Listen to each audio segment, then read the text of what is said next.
Selamat datang di mata kuliah statistik bersama Julius Eka. Hari ini kita akan membahas tentang pengenalan statistik dan metode-metodenya. Oke, kita langsung saja. Nah,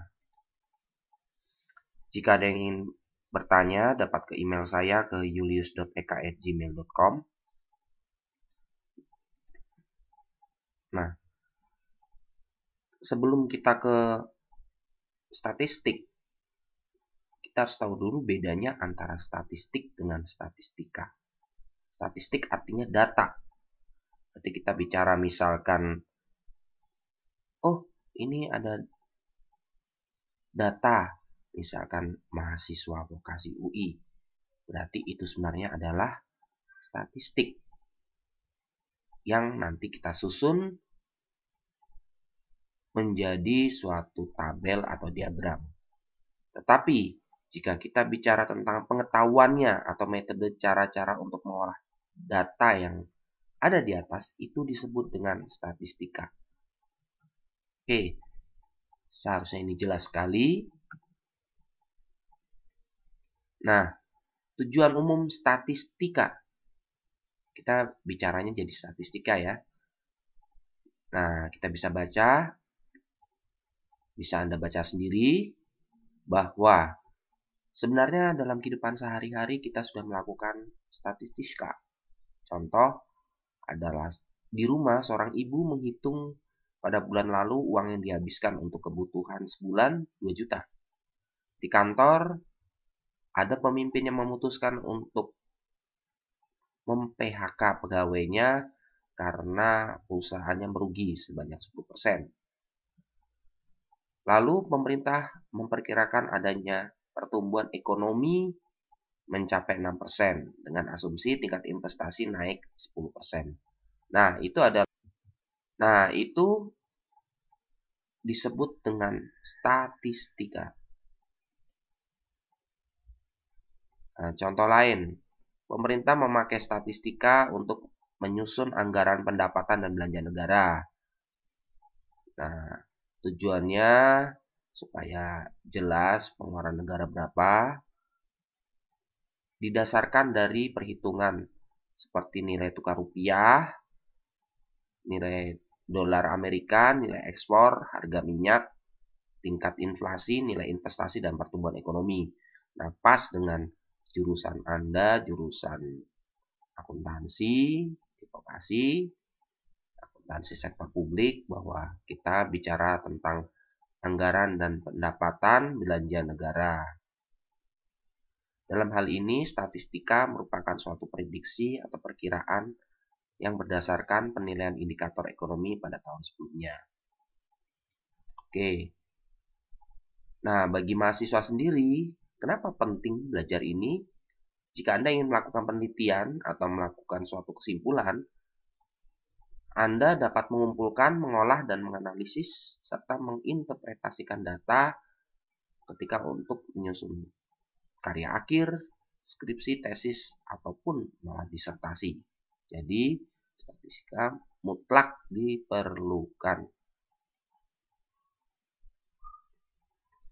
Nah, kita bisa lihat di Jepang saja, agar mobilnya maju, Jepang telah berhasil menerapkan statistika. Karena itu, mobil-mobil dan industri Jepang cukup maju di dunia. Nah, Jepang juga sudah berhasil memadukan ilmu statistik dengan desain produk psikologi. Karena itu dapat memprediksi dan menganalisis perilaku konsumen sehingga mampu memasarkan produk-produk. Biarpun nyatanya sekarang juga Cina sudah mulai maju pula. Nah, apa yang kita pelajari? Mungkin kita sebelum bab ini nanti akan saya jelaskan juga apa bedanya statistik, ada deskriptif dan inferentif. Nah, ini materi yang ada di SAP, disimpulkan seperti ini, Anda baca sendiri.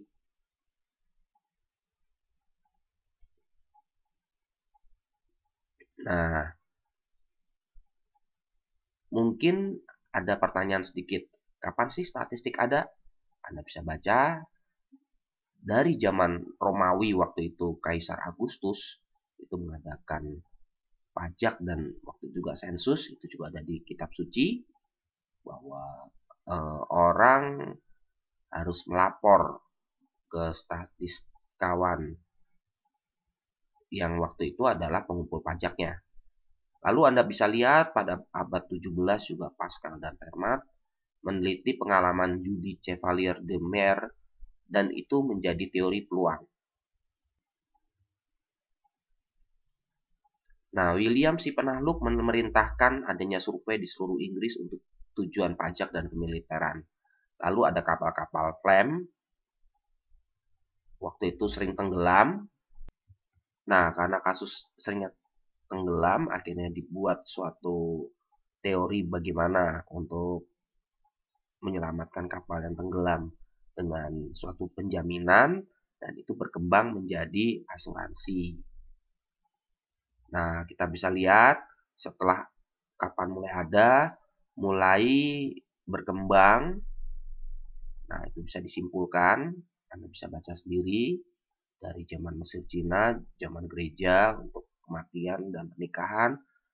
Tahun 1937 mulai adanya ekonomi statistik oleh Tinbergen, Higgs, statistika Higgs untuk analisis.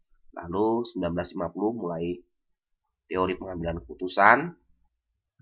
Jadi bias boleh dikatakan mulai teori-teorinya dimasukkan ke dalam statistik. Nah, Anda bisa lihat kasus yang membutuhkan statistik. Contoh, bagaimana tuntutan buruh tentang kenaikan gaji, berapa harusnya gajinya naik. Atau katanya ekonomi Indonesia tidak efisien. Pada sektor mana? Lalu investasi di Indonesia sektor apa yang paling bagus? Lalu jika produsen ingin memberikan garansi, berapa produksi yang ditingkatkan? Ini semua membutuhkan statistik. Nah, ini juga Anda bisa lihat, misalkan ada harga saham, ini juga bisa diamati dan diteliti menggunakan statistik. Nah, ini Anda baca, kalau kita simpulkan karena kita jurusannya ada di ekonomi, nanti jika ada yang ingin melanjutkan di extension, nah, Anda bisa lihat di manajemen, bisa seperti struktur gaji, persediaan barang, evaluasi produktivitas karyawan, dan kinerja perusahaan.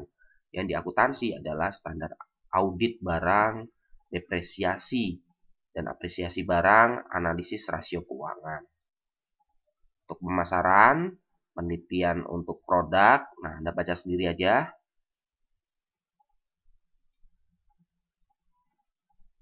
Nah, itu untuk ekonomi pembangunan adalah untuk analisis pertumbuhan ekonomi,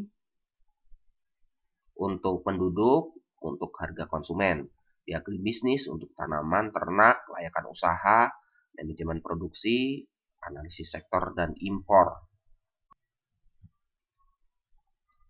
Nah, kita mulai membagi dengan jenis-jenis statistik, yaitu adanya statistik deskriptif, tadi yang seperti dijelaskan di depan, dan ada statistik induktif. Bedanya, statistik deskriptif adalah metode yang berkaitan dengan penyajian suatu gugus data, jadi bisa ada data kita amati, kita berikan informasi-informasinya.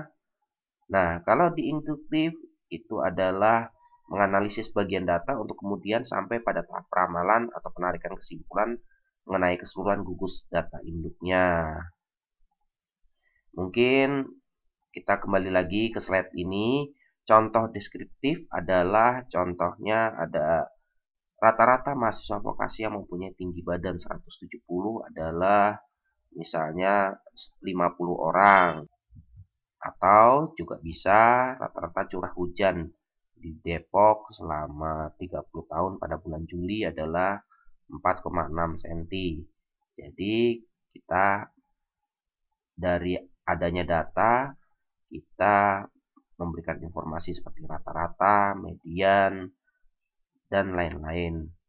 Kalau di induktif, misalnya contohnya data pertama dikasih tahu bahwa kelulusan di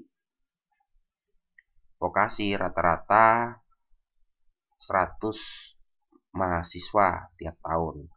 Nah, peluang untuk lulus sesuai dengan masa studi adalah untuk dalam waktu 3 tahun atau sesuai masa studi mahasiswa adalah 90%. Nah, angka kemungkinan lulus 90% adalah statistik induktif. Nah, kita lanjut. Jenis statistik tadi, ini materinya di statistik deskriptif ada penyajian data, pemusatan, penyebaran, indeks, deret. Di induktif, probabilitas dan teori keputusan, sampling, pendugaan, uji hipotesa, regresi korelasi, statistika non-parametrik. Nah, sekarang kita sudah mulai masuk bahannya. Kita bicara ada dua, yaitu populasi dan sampel.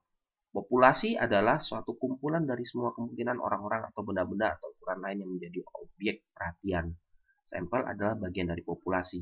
Contoh adalah populasi mahasiswa vokasi angkatan 2011. Nah, sampelnya Anda ambil, misalkan ambil yang berusia antara 16 sampai 19 tahun.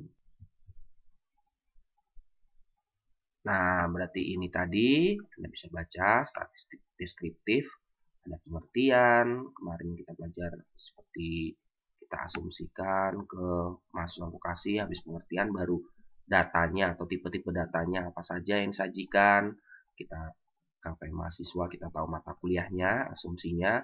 Nah, setelah itu kita memusatkan mau ke jurusan apa, lalu jika memang kemungkinan-kemungkinan lain bisa dilakukan adalah penyebaran, artinya di sini setelah Anda memusatkan jadi mahasiswa vokasi ke mata kuliah tertentu untuk penjurusan, maka Anda belajar hal-hal lain dan tahu hal-hal lain apa bedanya TSI, ASP dengan AK.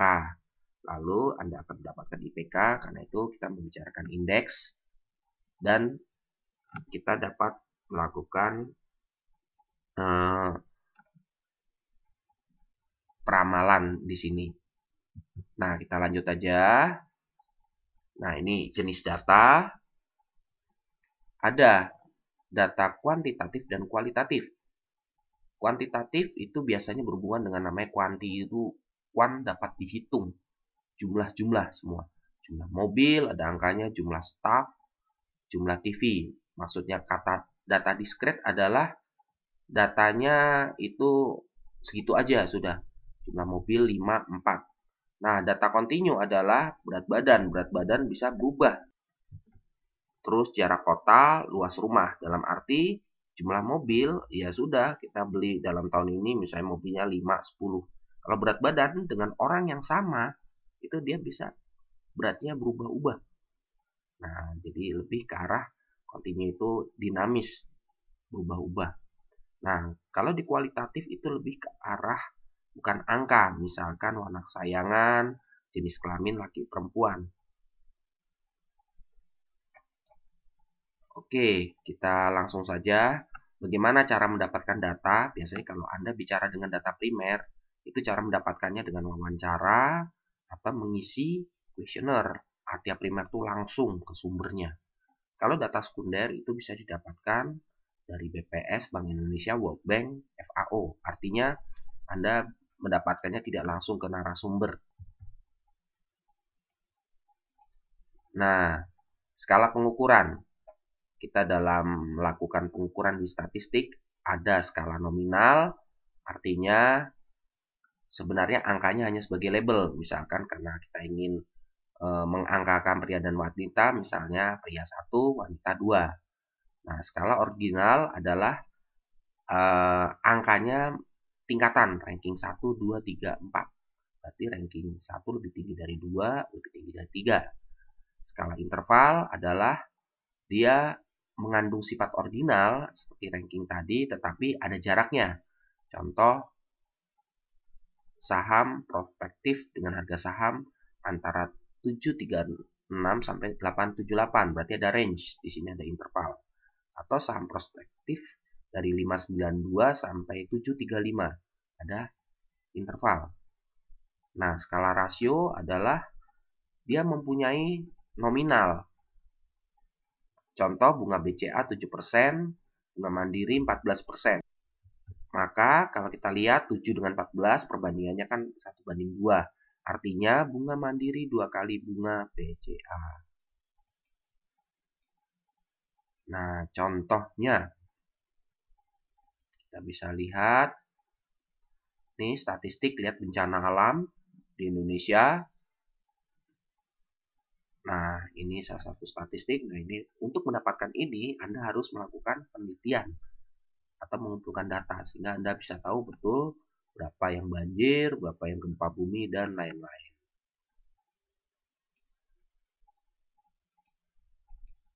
Nah, banyak ya. Ini contohnya, kita lewat saja. Kebetulan karena lagi musim banjir, ini contohnya, dan gempa, Anda bisa lihat. Ya. Oke, terima kasih atas perhatian Anda untuk mengikuti mata kuliah ini. Semoga dapat lebih jelas. Oke, terima kasih karena Anda telah menyaksikan ini. Sampai jumpa di pertemuan berikutnya.